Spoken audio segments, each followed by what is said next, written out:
people! Hindi ka nasarapan sa luto ng asawa mo.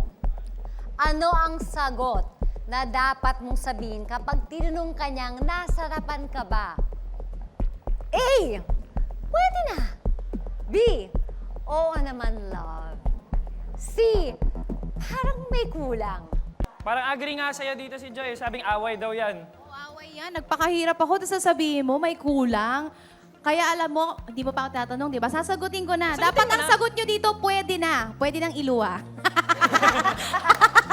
Pwede na magbago ng ulam, pwede na bumili sa labas. Kasi, totoo naman, medyo nakaka-offend siya in a way doon sa partner mo. Pero if partners talaga kayo and you want to improve each day and you want to be, you want to your partner to become better, sasabihin mo sa kanya yung totoo. So, pwede na para nasa gitna ka.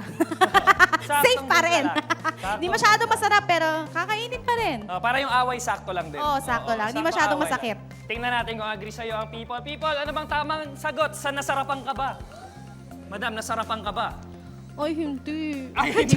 Charot lang So, po. anong sagot mo dito? A, B, or C? Ang aking sagot po ay parang may kulang. Letter Parang C may po. kulang. Honest ka rin, gaya ng Opo. ating mga kulang. Since asawa ko naman na po siya, meron naman po akong right na gustong mag-improve yung asawa ko. Kasi mas masakit na kung iba yung tao na nagsabi sa kanya nun, kesa naman sa akin.